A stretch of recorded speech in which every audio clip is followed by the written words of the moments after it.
Christian contacts. The next day at 1 o'clock, I went to Mr. Baker's prayer meeting.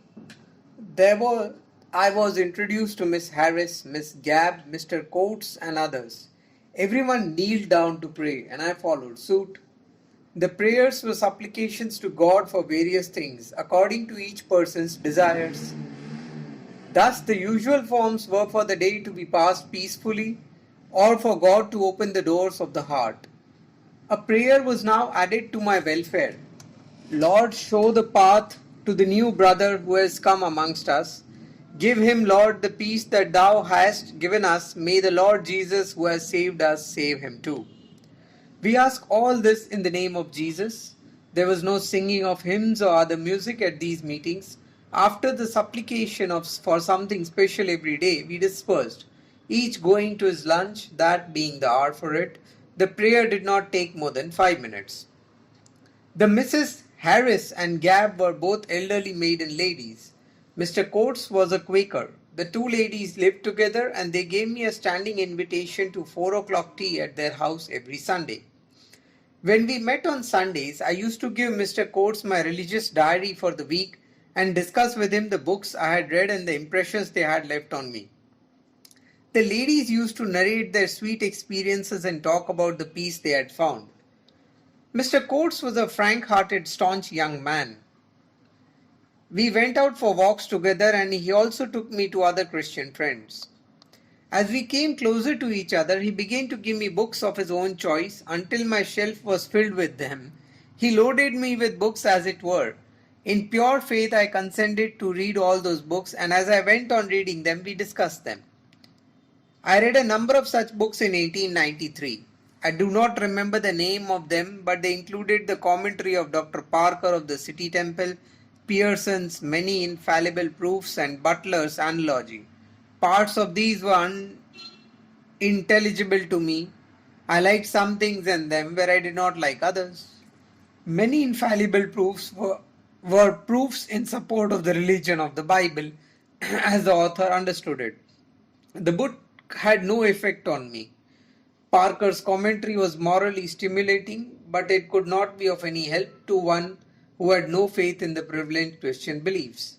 Butler's Analogy struck me to be a very profound and difficult book, which should be read 4 to 5 times to be understood properly. It seemed to me to be written with a view to converting atheists to theism.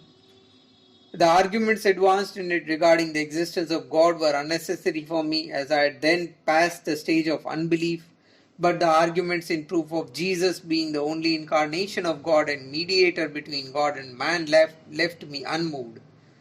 But Mr. Coates was not the man easily to accept defeat. He had great affection for me. He saw round my neck the Vaishnav necklace of Tulsi beads. He thought it to be a superstition and was pained by it. This superstition does not become you. Come, let me break the necklace. No, I'll not. It's a sacred gift from my mother. But do you believe in it?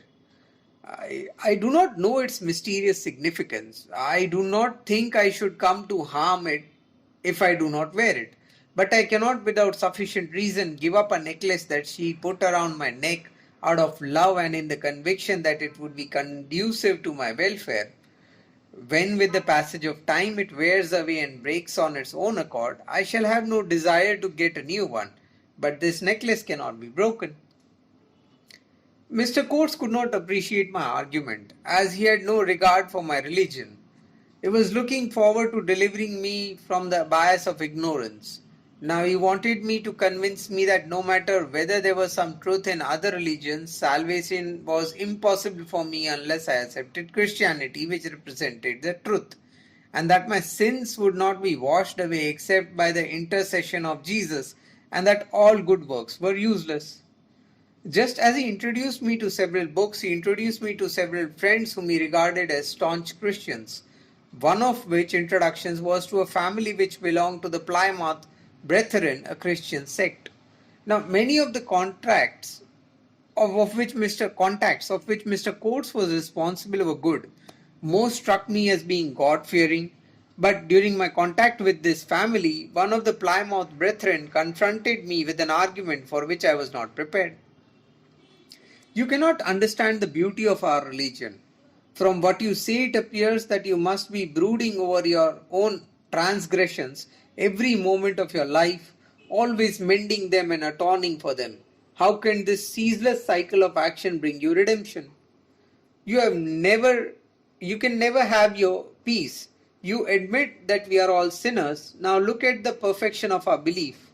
Our attempts at improvement and atonement are futile, and yet redemption we must have. How can we bear the burden of sin? We can but throw it on Jesus. He is the only sinless Son of God. It is His word that those who believe in Him shall have everlasting life. Therein lies God's infinite mercy.